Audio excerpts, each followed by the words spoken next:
This is a great clip here. Now, Quinnell right here is going to do a great job. Look at this right here. Here comes, we got a cross screen. And we know how, against London, how important it is to keep their bigs out of catching the ball on the block. You want to have them catch the ball outside the block. So here's the cross screen coming right. See, cross screen's about to happen right here. So watch this. See, Quinnell does. This is how you defend a cross screen. He's going to bang Forte as he comes through this cross screen. What does that do? It forces him to catch. See that bang? Now he's going to be catching the ball outside the block. But the problem is that they go from a cross screen straight into a down screen. So Quinnell does his job at first, but we got this is a down screen, right? So we got to identify that. So this big has got to stay attached and show, and then Quinnell cannot go up the gut like he's about to do. You got to chase off his outside hip. And if he just so this attached, show, chase off outside hip. But look where he goes. See how he goes up the gut like that? So now you give up a wide open catch and shoot three. So again, we know how important transition is against any team in this league. You cannot ever be standing in no man's land. The player's gonna come in late in the picture, but look, there's a guy wide open in the corner. Stop. Why is this player right here just standing in no man's land? He should be all before this right now. He should be going to guard in the corner and then communicating to have someone guard someone else. See right here, boom. He should already be here. We cross-match here. We cross-match here. Okay? And then now this player should be told, go take the man who made that pass. But look at how you cannot get back to a spot. You get back to a body. And look what happens when now you give up a wide open catch and shoot three. See again, down screen right here, right? We got a down screen right here. This big cannot be unattached. When this big doesn't stay attached to the big setting the down screen, okay? And first of all, it's London. So you have to always be attached to their bigs because we're always battling for real estate against them. We're always pushing them out. But anyways, this is a down screen though, so this big's got to has to identify that and be attached and show. You can't let this guard curl. So he's going to let this guard curl right like that. See, if he's attached here, okay, we'll back it up. If he's attached right now to the big and is showing, it's going to force this guard out and allow this chase to happen. The guard does a good job chasing, but because the big doesn't show, the guard for London is able to curl right here. And now when he's able to curl, now it just creates a 2-on-1 because this guard's behind the play because you allowed the curl. Okay, and you end up missing a short little jump shot there, but you got to defend that down screen a little bit better. It's another element to transition defense. So we get a miss, okay, whatever, but watch this defender right here. This defender just needs to be sprinting back, right? Once this player here goes towards the ball, he's gambling, and we're going to lose numbers. Just get back, but watch what he does. Look at this. Look how he goes towards the ball. Now he's going towards the ball, so now we've lost you in numbers as opposed to just getting back, right? Because you go towards the ball, you're gambling. You're trying to get a steal. You're gambling. Get back. But look, you don't get anything, so now we've lost numbers, right? We've totally lost numbers, and it just is going to eventually lead to an easy putback. So this is what I'm talking about with fighting for real estate early. Look at Rudy right here, okay? Stop it right here. Look at how Rudy right now is already battling for positioning. He's pushing this big. He's pushing Amir Williams out of off the block. So look when he pushes him out of the ball. Now look where he's catching it. He's catching this ball outside the block. You have to. It all depends on where they catch the ball. So now he's catching the ball outside the block. He's not doing anything. But the problem is look at Billy. Billy's in no man's land. This is Forte. He's a very effective big. You've got to be up on. Amir Williams isn't doing anything. Okay? So right now you got to be up and you got to be pushing for real estate with Forte. There can never be separation from the free throw line underneath with Forte or Williams. See, look at Billy White. See how he's letting Forte do what he wants here from the free throw line and in. So now look, look where Forte caught the ball right on the block, and it's going to lead to a very easy layup that he misses. But again, look at the difference. When you battle for real estate early, Amir Williams can't do anything. But when when you don't battle for real estate at all with Forte, now you give him an easy look. Same thing out of a baseline out of bounds with Forte. There can't be separation. Look at this. Look at Billy White. What is he doing? You have got to get up and be pushing for real estate now. Get Forte out of the block, right? It's all about where he catches the ball. See, when there's separation, you're not battling for real estate early. Look where look at this. Look where he caught it. He caught it inside the block. That's lights out pretty much with Forte, and it's going to lead to an easy layup. You've got to battle for real estate early against the two bigs for London. See, again, another down screen. You can't let the guard curl. See, look at Billy White. All right, we already know we got to be pressed up against London's bigs anyways. But again, this is a down screen. Billy White's got to get attached and show so this guard just can't curl right into the lane.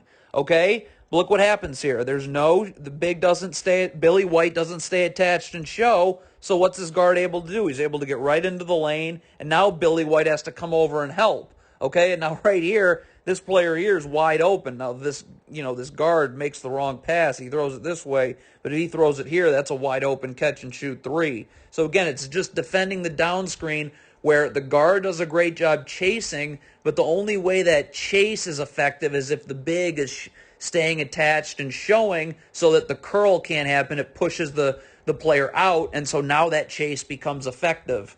See, this is the problem with drop coverage, especially on an empty side look. First of all, on an empty side pick and pop, there's just absolutely nothing you're going to be able to do. It's going to be a wide open catch and shoot three.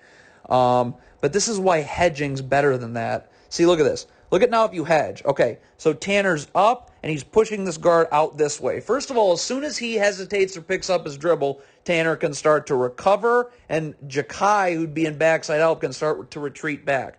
But here's what happens. So, empty side ball screen, Tanner's up. He's pushing this guard out this way. This is really a non-negotiable. Jakai's already, like, this, look at, we're calling out screen. So Jakai's got to know, I'm coming all the way over here. If he pops, I got to come all the way to the three-point line because that pass cannot get made. So now we're not letting that pass get made. And what do we want? We want Quinnell to kind of sink down because he's going to be guarding these players two passes away. And look at how hard that pass is to make. So Quinnell sinks down and is guarding these two players. Tanner's up here, where there's really not a lot of great options. Because if this pass gets made here or made here, Quinnell should be able to intercept that pass. Okay, but when you're in drop coverage on an empty side look, look at there's the pick and pop is absolutely wide open, and even if he rolls, this roll is wide open, and the passing angle is also way too easy as opposed to when you hedge, the passing angle is a lot more difficult. So you can see what happens. There's just nothing you can do about that when you're in drop coverage off an empty side pick and pop. So this is a Jakai being in the gap right here. So let's watch Jakai. All right, we're going to stop it right now. Here's Jakai. Again, it's all about movement. Like, Jakai's fine right now. You don't have to move. All you got to do if this player comes through is just jab, recover. That's it. Jab, recover. But you can't take your body inward. Jakai's in fine positioning right now. Okay? He can just kind of stunt and then easily get back out. But I'm going to zoom in. Look at Jakai. Look at Jakai's feet. See how look at how he has to take his feet inward first. All right? He's where he needs to be right now. But for some reason see how he moves that little movement that his body takes with his feet. Where if he's just like right now, he's just standing right now where he's supposed to be, and no movement inward with his feet. His feet stand still, okay? And he's just jabbing and getting back out. He's going to get back out to the three-point line in just a fine amount of time. But watch his feet. See how his feet take him inward? Now he's not going to get out to the three-point line, and so now it's just a pump fake and go drive into the lane for a layup. They miss, but you get lucky. So that's Jakai is in fine position, but you can't slide your feet inward because you're never going to get outward. So this is a switch, and I noticed a lot of switching in the most recent London game and the home win against Sudbury. Okay, so here you go. You got to go big to big, so you switch this. First of all, Billy White's too far out, right? Billy White's guarding the screener. Okay, he's saying, I'm going to take the screener. So he's got to come over here and take the screener. But the other thing is Tanner, Billy White, you can see right now, is already calling out a switch, right? So Tanner, I don't know what Tanner's doing. Once you hear switch, you can't stay on your guy. Like, it's bang, bang. Billy White called the switch out. You got to move up. And now, again, Billy White should not be standing here. I don't know what he's doing. He should be sliding over to take the screener right here. But it's also on Tanner because Tanner's hearing switch now. So up. You're up now guarding this player, and Billy's over here taking this player. But Tanner doesn't switch right away, so he allows himself to get screened. Billy White's in no man's land and not taking the screener, and so you give up an open three.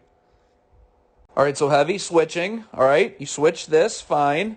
All right, here comes, I think, another switch. Yep, good switch, but this is what we talk about when they slip the screen. So the communication has to happen now. Like right now, you've got to be talking this out, okay? Like right here, you should be already calling out switch, like no matter what. Because if he slips the screen and no one's called out switch, you're screwed, which is what happens here. As you can see, we got two people going towards one, nobody taking this guy, and it's a layup. So again, it's just the communication's got to be a lot sooner.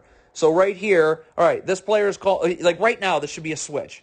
Call it out switch, no matter what. And once they hear that word switch, it's bang, bang. It's, first of all, you got to be going this way, okay? And then Jakai takes this player takes that player. So again, this is sometimes the issue with switching is when they slip the screen, this was what ends up happening, and it's a layup. But again, you can avoid this if you're switching, what you want to do here is switch. See right here, we'll look at the communication. You can see you can see this offensive player right now calling out screen.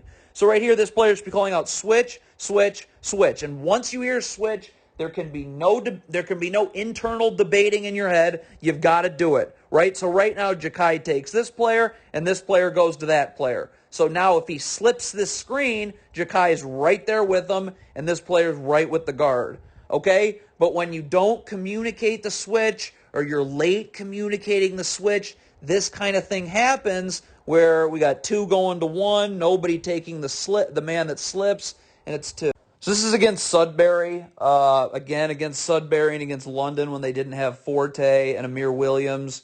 I noticed there was a lot of switching. I doubt that you're going to want to do that against Forte and Amir Williams. But if you are, like this, so we have a flare screen here, good switch, okay? But here comes a ball screen coming, and then this can't happen. See, look at this right here. This guard can't switch over the top. See how this guard switches over the top? You always switch underneath. Right now, look at this. Ball screen, bang, okay? Now I'm underneath. Okay, and the scram switch is wrong here. The scram switch is that, first of all, he should be underneath here, and Jakai is just going there, and you're going there. Quinnell, I don't know what Quinnell can't, Quinnell's not a part of any of this. Quinnell's just guarding right here, okay? And you can see there's just miscommunication. A lot of it is because he didn't switch underneath. Jakai then goes here, there, but we end up with all types of confusion because Quinnell gets involved, and it's an open catch and shoot three. Yes, this is right here why you always want to be opened up. See, look at right here. Look at Billy White. His back is not towards the baseline. Sorry, wrong arrow. His back is not to the baseline. It's to the sideline. So one, you're not in the gaps defensively. If he's opened up here, now he's in the gap. But two, when your back is to the sideline and you're denying, this happens, right? You're going to get beat back door, and it leads to an easy layup. So you want to always stay opened up. One, to be in the gaps, but two, so you can never, ever get beat back door like that.